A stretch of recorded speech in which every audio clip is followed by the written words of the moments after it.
Today, I'm going to talk about the one thing that is ruining your life that you may not even know that is happening because it's kind of like a fish in water.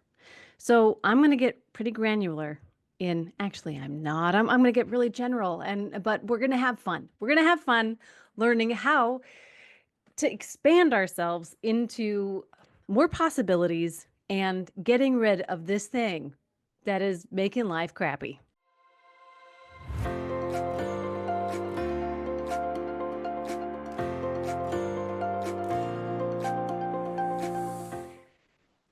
It's our self-beliefs. It's just our beliefs, period.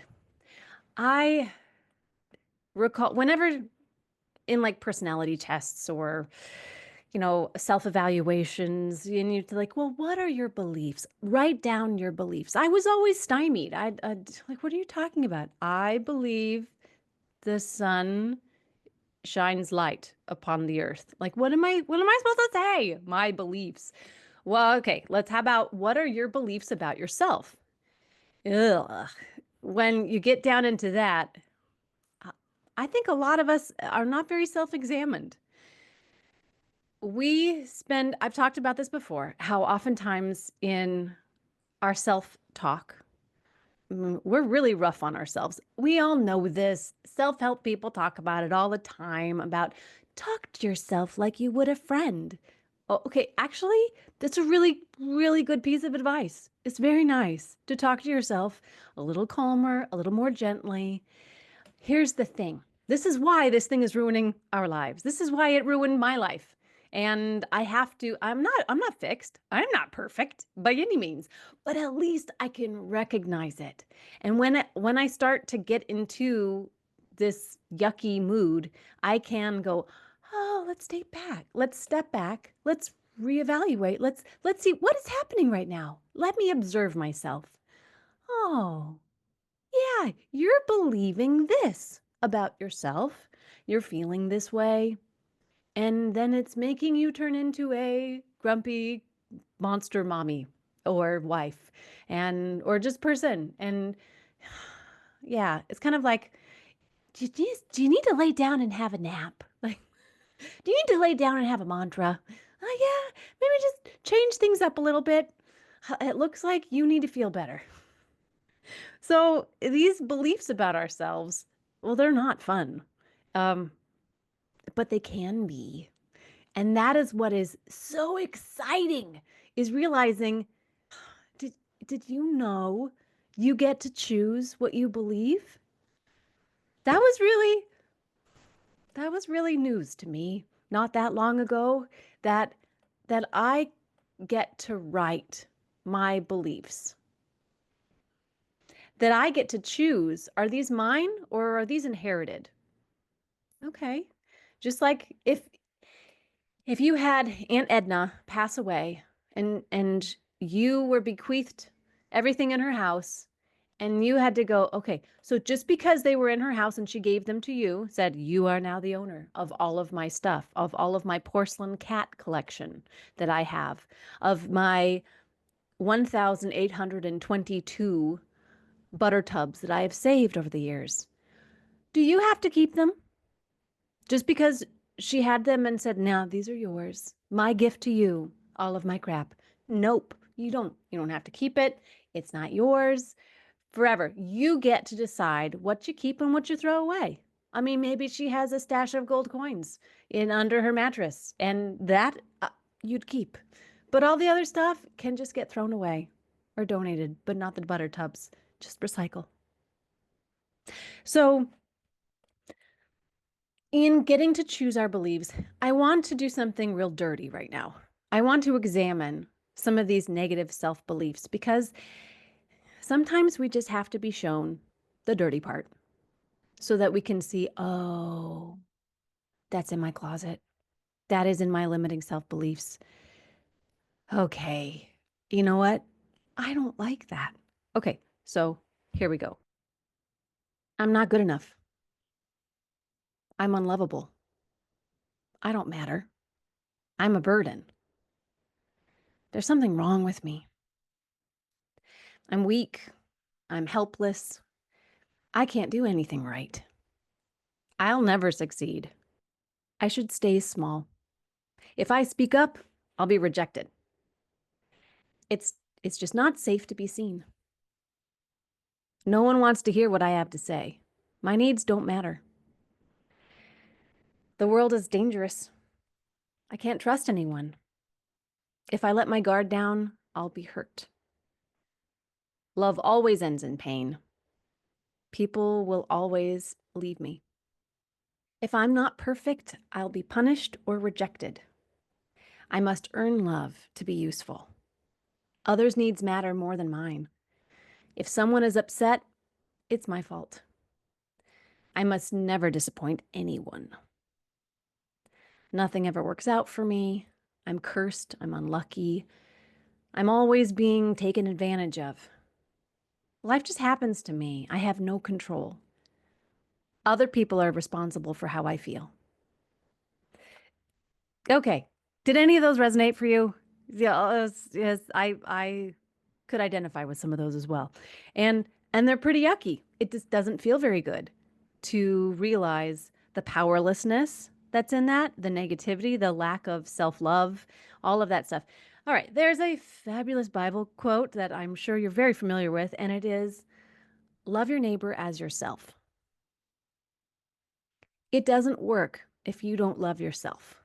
And I know people hammered this forever, and you've heard, just like I heard that message forever, but I did not understand what it really meant. Like, it's important for us to like ourselves. That does not mean that we can flaunt our faults, our hurtfulness, or our lack of whatever, and just say, well, that's just who I am. I'm a big, wonderful pile of a mess, and you got to deal with it. Like, well, I mean, to an extent, yes, but at the same time, no. But that as a core belief that that you're okay, that you're okay. No, you're not perfect. I'm not perfect, but I'm okay. Now, I think the three fundamental things every woman deserves in life is to feel safe, to feel loved, but that begins with us, and to be happy. And you know what's great? You actually get to own all three of those things. Now, there are contributing factors to feeling safe. That is a big thing. But it is up to you to find that place where you feel safe and secure. And if you have the belief, like I did, that the world is just a big, scary, dangerous place and you're never safe, I mean, to an extent, that's a truism, right? Well, there's nothing guaranteed. We have no solid, I mean, that's why people buy insurance, right? They want to have a guarantee that nothing's going to happen, or if something does happen, they're going to be okay. They're going to be covered. Phew, someone else is going to take care of it. Well, in that case, that's why having a belief in a higher power is very, very helpful. Does everybody need it? No. But I certainly like to have some idea that I'm not alone in the world. I have this fear that I'm just like the earth is just falling through space. We are just falling, wildly falling in the nothingness. And it makes me feel unhinged. I don't recommend it as a core self belief of the world, but I occasionally come up against that and go, how do I know? How do I know that I'm safe and that life is okay and that things are going to work out? Well, the bottom line is we don't. We don't have enough. We have no guarantee. There are no guarantees in life. What they say, except death and taxes. There's no certainties. Is that a Mark Twain quote? Somebody tell me. And but with that, we still get to decide.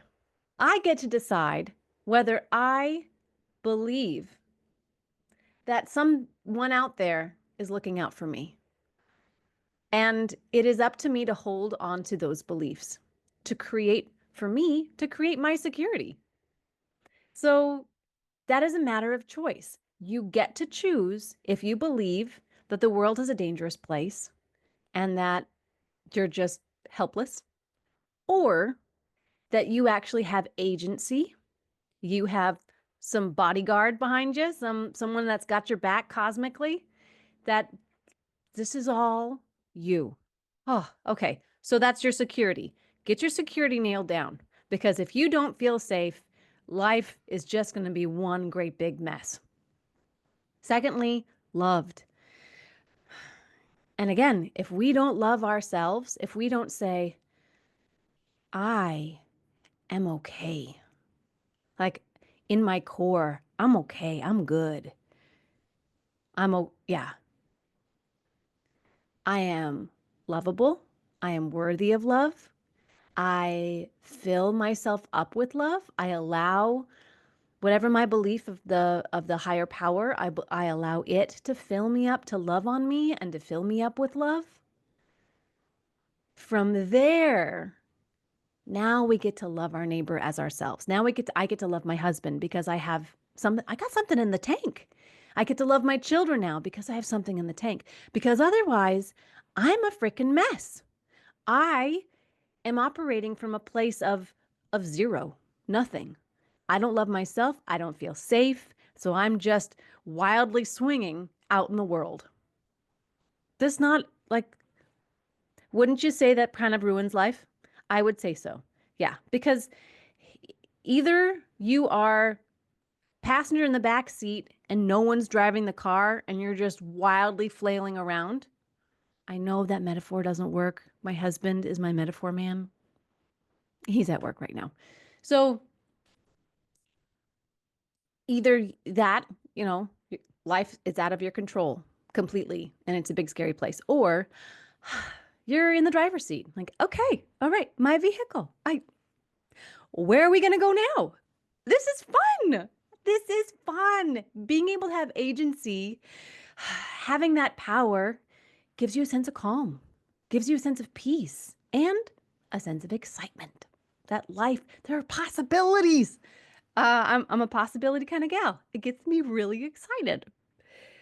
And then lastly, and so that therefore leads to happiness. That's our number 3, is happy.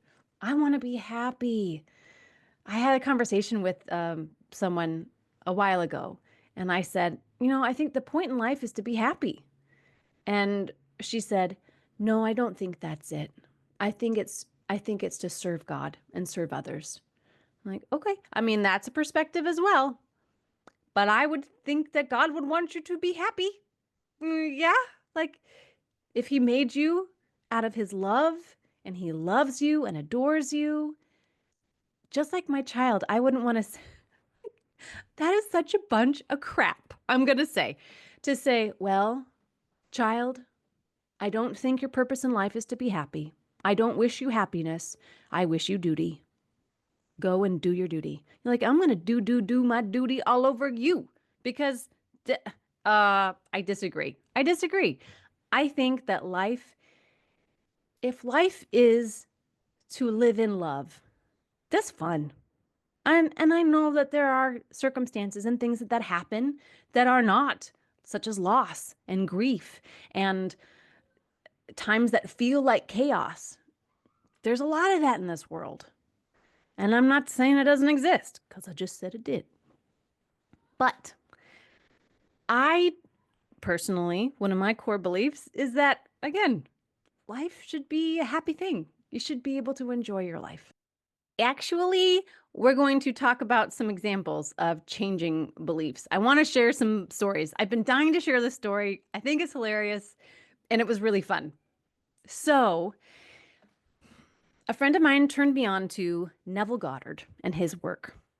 And then I, through that, found Florence Scovel Shinn. And both of these folks wrote in the early 1900s about manifestation, basically, and the power that we have in our life to create the lives that we want. And I mean, all that stuff is super appealing, right? Because it's kind of like alchemy. You're making something out of nothing. You're transforming your life simply by your beliefs, and you're bringing great things in, and you're not really even having to do anything except change your thinking. And that sounds great if you're lazy. And I prefer to not have to do as much of anything. So, with that work, a lot of it requires, for one thing, being open to letting kind of your intuition, your higher self, whatever you like to call it, give you guidance on what's possible and what do you want in life.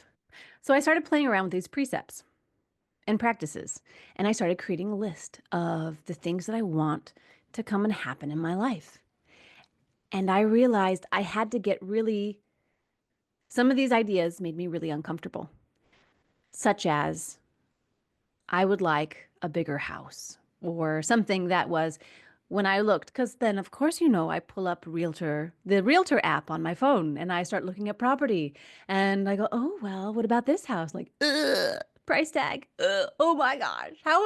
This is never going to happen. But what if? And this is what I love. Dr. Melissa Sell, who was on here with her German New Medicine 101 kind of recap, which was wonderful. I will link in the show notes. She and her partner, Stephen Ravenstog, they are really great about helping you reframe your perception on life and beliefs. Like, what is it that you're believing about yourself? And so they had a free workshop on money mindset, which is great because who doesn't want to reframe, like have a healthier relationship with money and what comes to them? And in that time, realizing that we put roadblocks up, we go, so me in that house. Oh my gosh, that would be incredible to have that house. How in the world am I ever going to afford a house that has that price tag on it? Like, I have no idea. Being okay with not knowing how that's going to happen. Wow. Wow. What if, this was a great point that they made. What if instead of seeing the roadblocks and going, well, can't go down that road, you can never get that house. You're like, I would like that house. How can I make it happen? And then instead of letting that fear create those roadblocks, because that's really what it is, are you living with fear or are you living in faith? I know, platitudes. I hear you.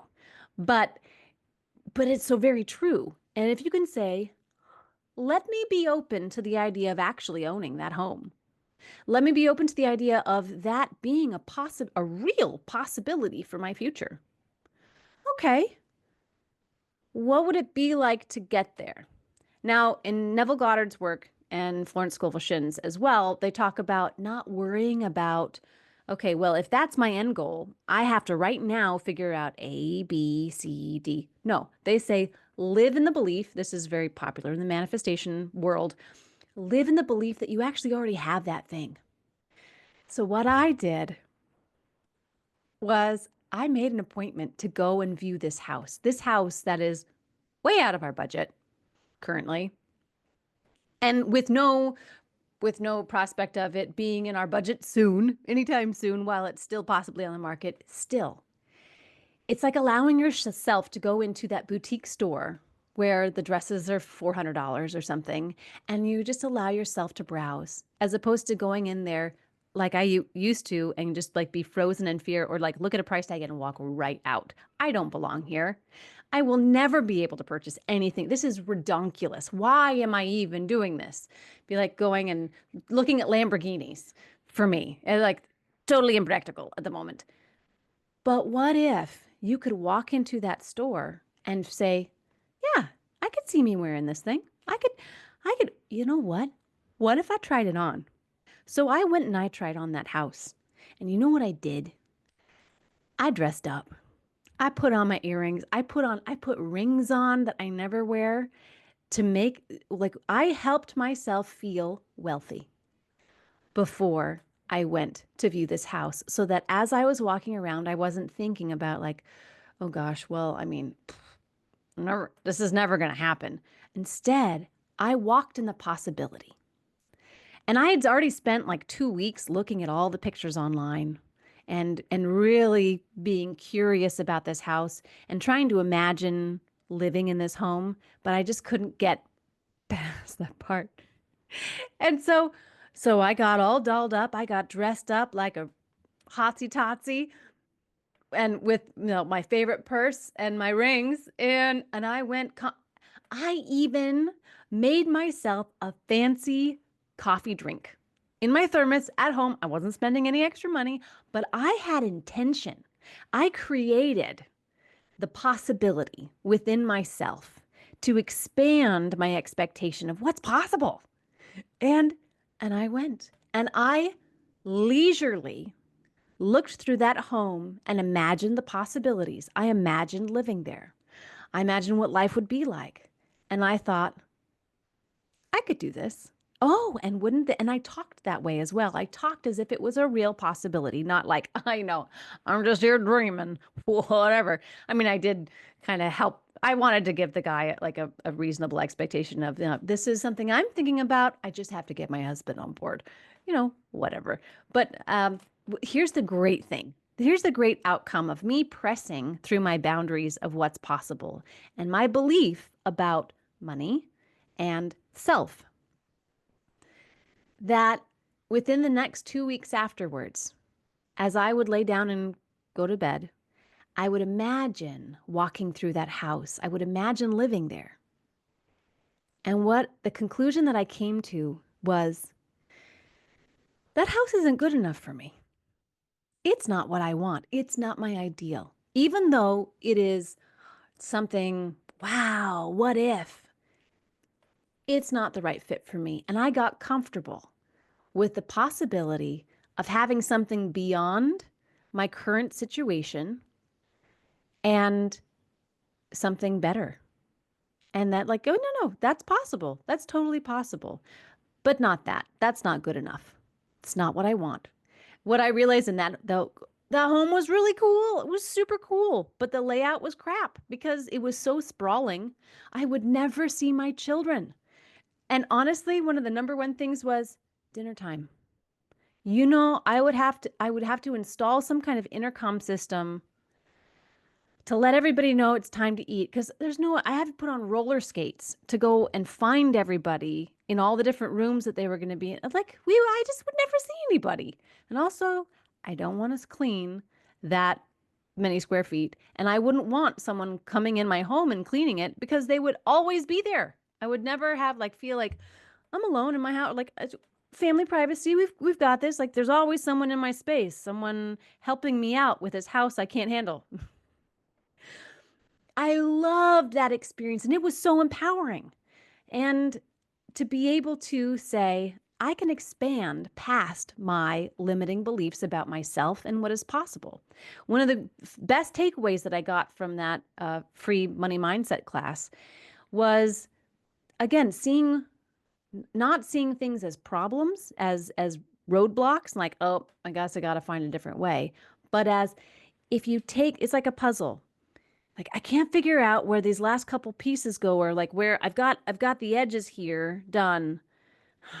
I just don't know. Sometimes you have to turn it around. You have to turn your picture all the way around to be able to see, oh, you know what? I never thought of it that way. I never looked at it like that. Okay. You know what? We could do it this way. One of the main things is you just need to be clear on what you want. Right? You just need to know what you want. Do you know what you want? Because most of us don't. We have no clue what we really, really, really want. And if we're honest about what we want dumb things. We like, I just want to sit on the couch and watch Netflix. Okay, that's not your real need or desire. Your real desire is it to, I want to have more passion in my life. I want to get invigorated. But right now, with how I'm currently living, I'm so drained, I have no energy for anything except to veg out. That's all I've got. And I just want to veg out so I can stop thinking about all the things that feel so heavy on me. Or you I'm you don't have expectations of anything better for you, so you're just settling. And Settling feels comfortable if you think, well, I'm already at the ceiling. There's nothing, I can't go any higher. So might as well just relax while I'm here. And that is totally okay. I don't think that we all have to push forward and like do big things. Honestly, I think the opposite. Even though I really like that, that's jazzy and fun to me, the idea of making stuff and making stuff happen. I love that personally. But I understand the greatest value that I have as who I am are my relationships and my motherhood. My marriage and my motherhood to me are the gold of my life. That when I'm on my deathbed, if I have that opportunity to be cognizant and aware as I'm passing through the veil of life, that I look back and I say, I loved on my children. I enjoyed my life with my husband and my kids. That is my gold. All the other stuff it's just fun. It's entertaining. It's like playing tennis.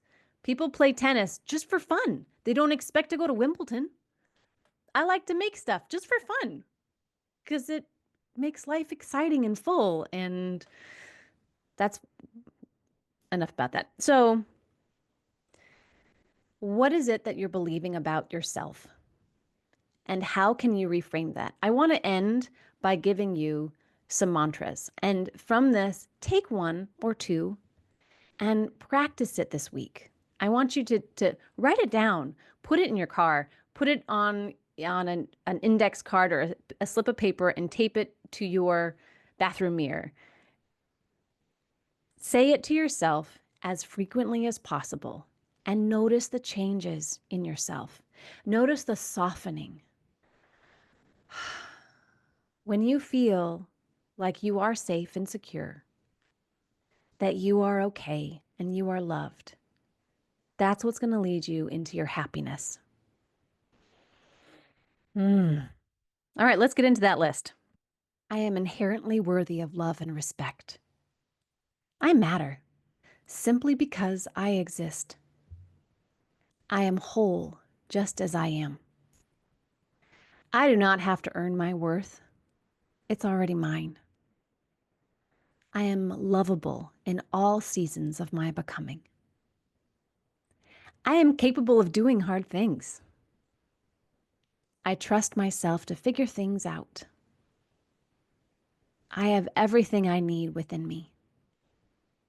I choose my response. I choose my response, and in that I find my power. I am a powerful creator of my life.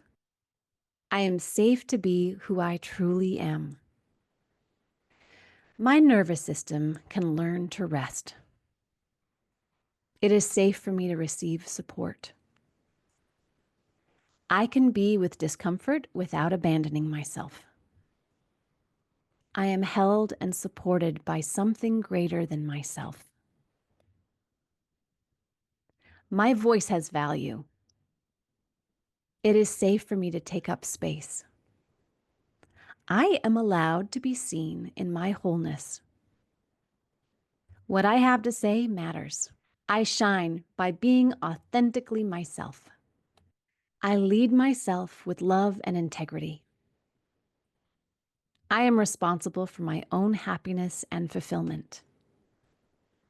I make aligned choices that honor my truth. I trust my inner wisdom above external noise. I live in partnership with life, not in fear of it. What resonated with you? Leave yours in the comments. I would love to see, or email me at wholewomanawakening@gmail.com. Thank you so much for joining me today. I hope that one or two of these mantras help shift something in your life, and I would love to hear about it.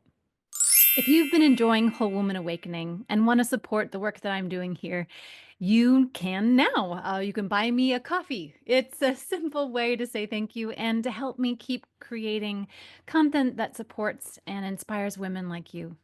So just visit buymeacoffee.com/Whole Woman Awakening. Every little bit helps, and I am so grateful for your support. Okay, so with that, I'm really excited to, again, I'm looking at my notes.